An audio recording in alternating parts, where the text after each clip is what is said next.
hano kuri transfer ya Bruno Guimaraes muri equipe ya Arsenal turi buze kwinjira ku nkuru ya Fabrizio Romano. Icyo Fabrizio Romano atubwira ubwo ni inkuru yananditswe na newcastleworld.com. birumvikana ko newcastleworld.com ni ikinyamakuru cyandika kuri equipe ya Newcastle only. Hanyuma turibuze no kuba twiyambaza Alan Shearer, legend wa equipe ya Newcastle, agiye icyo atubwira kuri transfer cyangwa se icyo ku expectinga muri rusange. Iyi nkuru ya newcastleworld.com banditse bagira bati Fabrizio Romano drops big Bruno Guimaraes to Arsenal update after £100 million Newcastle United sell agreed. Ese equipe ya Newcastle iri buze kubirekura Bruno Guimaraes nyuma yuko itanze Sandro Tonali? Ibyo ni by'abantu bibaza benshi cyane, natwe nibyo tugiye kwinjiramo. Hano bakakubwira bati Newcastle United have reportedly told Bruno Guimaraes that they don't wish to sell him this summer. Niyo nteruro ya mbere muri iyi nkuru. Bati equipe ya Newcastle yemforumye Bruno Guimaraes imubwira ko yo ku giti cyabo bo ntabwo bifuza kumugurisha muri iyi summer. It is also claimed that Arsenal's interest has been solely driven by Mikel Arteta, who values the player highly. Town Chiefs have already allowed Anthony Gordon and Sandro Tonali to leave St James's Park. Iyi transfer nkuko Newcastle World ibivuga, umuntu nguri kwishyiramo imbaraga cyangwa se umuntu wifuza uyu mukinnyi, umutoza Mikel Arteta, uyu mutoza w'ikipe Arsenal ngo niwe ushyiramo imbaraga cyane, cyangwa se uri gusaba board ubuyobozi bwe. Ubwo itumva ni direction team ya Arsenal, harimo uwo sporting director Andrea Berta. Arteta ngaralatinga Sandro Tonali, aralatinga Bruno Guimaraes nk'umukinnyi wagira byinshi cyane wafasha byutse equipe ya Arsenal. Of course yanabayeho linked kuri Sandro Tonali, gusa muri iyi nkuru bakakubwira ko umutoza wa Arsenal Mikel Arteta izina Bruno Guimaraes, uyu munya Brazil, ngo niwe mukinnyi rwose yifuza. Hano bakanakubwira ko equipe ya Newcastle yari ku abakinnyi bayo batandukanye barimo Anthony Gordon. Murabizi ko Anthony Gordon yajoininze equipe ya FC Barcelona, Sandro Tonali muri equipe ya Tottenham Hotspur. Niyo mpamvu equipe bo bakubwira bati ibyo bimforuma cyangwa se ibyo babwiye Bruno Guimaraes, bambwiye bati twebwe ntabwo twifuza kukugurisha. Gusa muri transfer tubigarukaho, ushobora kubwira umukinnyi ko utifuza kumugurisha, ariko nyine expectation cyangwa se icyo we yifuza nacyo kirakonta. Hano ubwo duhita tujya kuri Fabrizio Romano, icyo atangaza kuri transfer ya Bruno Guimaraes muri equipe ya Arsenal. Fabrizio Romano ati, guys, obviously Newcastle sold Sandro Tonali, Newcastle sold Anthony Gordon, so now Newcastle don't have any intention to let Bruno Guimaraes go. Ati mwibuke equipe ya Newcastle kuva yaragurishije Sandro Tonali, kuva yaragurishije na Anthony Gordon. Yo ni amagambo ya Fabrizio Romano. Ntabwo yifuza ko na Bruno Guimaraes yasohoka kayivamo, cyangwa se ntabwo yifuza ko uyu munya Brazil nawe yagenda in the same transfer window. Gutakaza abakinnyi bawe ngenderwaho hafi ya bose muri window imwe, ibyo ntabwo equipe ya Newcastle ibyifuza bo ku giti cyabo, nkuko Romano abitubwira neza cyane. At the same time, Arsenal had a big rejected £55 million. Equipe Arsenal mwibuke yatanze bid ya £50 equipe ya Newcastle irazanga irazirejectinga kuri Bruno Guimaraes, ndetse it remains to be seen niba equipe ya Arsenal ibuze kuba itanga indi bid improved kuri Bruno Guimaraes, nkuko Romano abitwibutsa neza cyane. Akagira ati, Mikel Arteta is a big fan of the player, so what I can tell you in addition to all of this is that he really likes the player.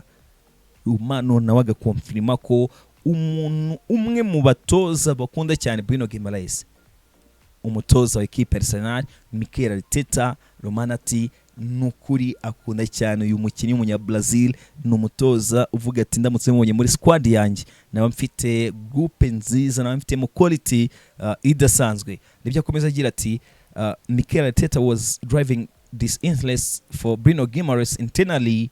It's not the first time Arsenal go for him. Even in the past, they were considering the possibility to go for Bruno Guimaraes.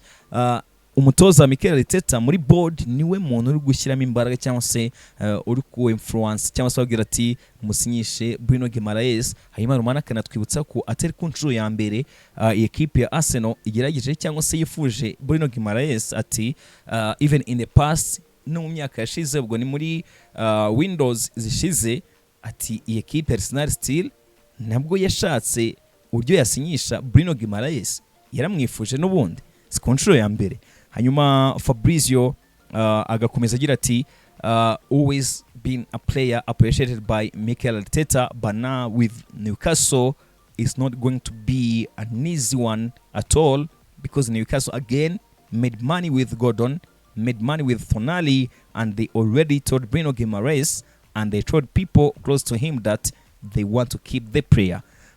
Ati nubwo Arteta ndetse na equipe Arsenal bari strongly interested kuri transfer ya Bruno Guimaraes, ati isi transfer iruze kuba yoroshye kuko equipe ya Newcastle mbere na mbere amafaranga yarayinjije kuri Anthony Gordon, yaninjije amafaranga kuri Sandro Tonali. Ati rero equipe yamaze no kubibwira haba bari hafi ya Sandro ya Bruno Guimaraes ndetse nawe ku giti cye ubwe nawe bamubwira bati nta intention cyangwa se ubushake na buke dufite bwo kuba twakugurisha. Nibyo Romana komeza agira ati so it's not going to be easy at all for Arsenal to get it done.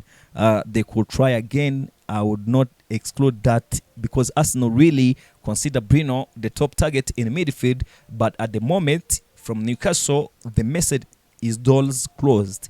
Ati sindi buze kururinga uti cyangwa se mvuge ngo in transfer itashoboka cyangwa se itakunda, kuko uyu n'umukinnyi Arsenal ishaka cyane ndetse umutoza Arteta ari gupushinga kugira ngo ari buryo bamubona. Ati ariko nanone at the moment amakuru ari nuko nyine umuryango ufunze kugira ngo Sandro Bruno Guimaraes abe yava muri equipe ya Newcastle.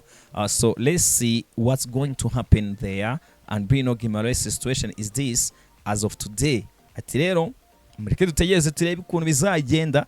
Niyo mpamvu nanjye muri transfer yose nkubwira nti na affaire suivre ni inkuru turizo gukomeza gukurikirana. Gusa as of today, as of now, at the moment, nk'uko Romano avuga ati situation uko nguko imeze kuri Bruno Guimaraes. Kipe ya Arsenal byumvikana ko kuri Arteta ashaka undi mu mediateur. Hanyuma tuganire gato kuri legend wa equipe ya Newcastle.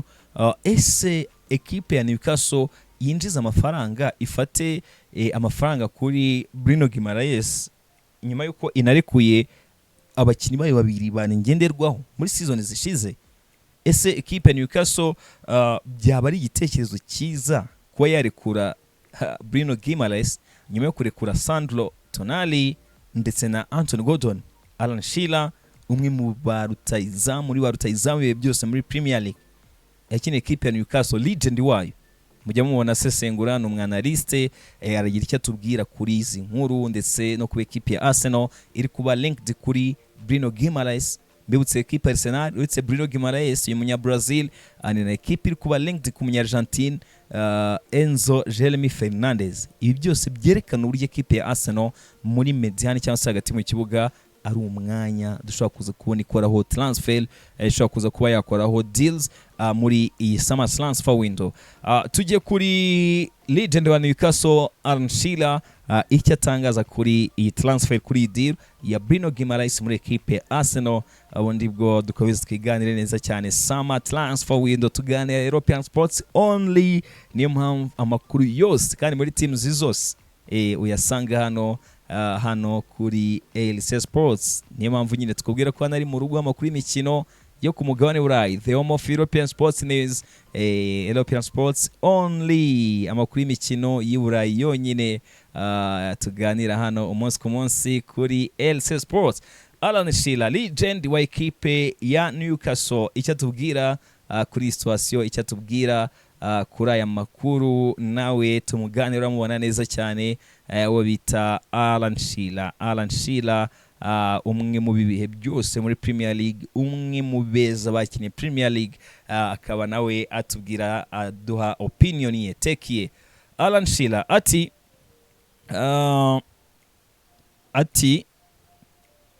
I think it would be a really poor look for Newcastle to sell their best player. You can see what he's doing for Brazil in this World Cup. I think he's been one of their best players. Ntabwo byaba bisa neza, ntabwo byaba byiza na gato kuri equipe ya Newcastle mu gihe cyose yabigurishije Bruno Guimaraes. Umukinnyi umunsi uri kwitwara neza muri equipe y'igihugu ya Brazil, ati ugiye no kureba muri equipe y'igihugu ya Brazil muri national team, ni umukinnyi mwiza, ni umukinnyi bari kugenderaho. He's a brilliant talent, and with Anthony Gordon going, I think it would be a really poor look if Newcastle were to sell Bruno, and it would not go down well with the fans. Nimba waratakaje waragurishije Anthony Gordon, unagurishije Bruno Guimaraes, ntabwo byaba ari byiza na gato kuri equipe ya Newcastle, ndetse baba bari no kwiteranya n'abafana nabo ntibabikunda na gato. I don't see it happening. I'd be surprised if it were to happen. I hope it's just paper talk and there is no truth in that, because it would be a big blow to Newcastle.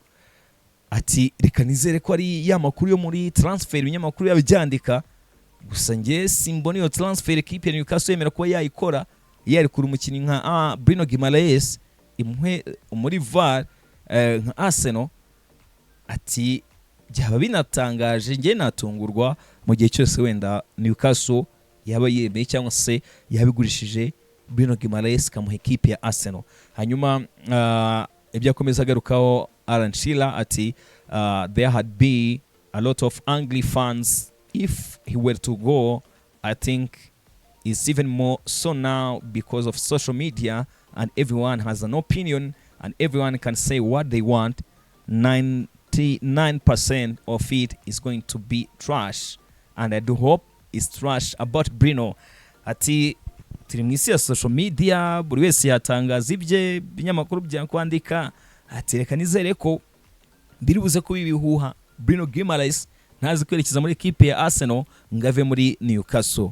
Ati 99% nge ndumva ari transfer itapfa gukunda Bruno Guimaraes to Arsenal. Ubwo rero let's wait and see, cyane ko Fabrizio Romano aduha yuko bimeze, tugiye uko bimeze Brazil ifite game na equipe y'Igihugu ya Norway. Hari icyo umukinnyi atangaje ku giti cye, nkuko tugaruka ku by'abakinnyi bitangaje cyangwa se agent b'abakinnyi, nabyo twahita tubikugeza hano kuri LS Sport, cyane ko update zose tuzikuzanira on time kandi tukakwinjiza muri detail mu nkuru neza cyane akantu ku kandi. Ubwo rero situation ya Bruno Guimaraes nuko nguko imeze as it stands. Ubwo rero tuzi tunaganira n'izindi deals zitandukanye zizamuka muri summer transfer window.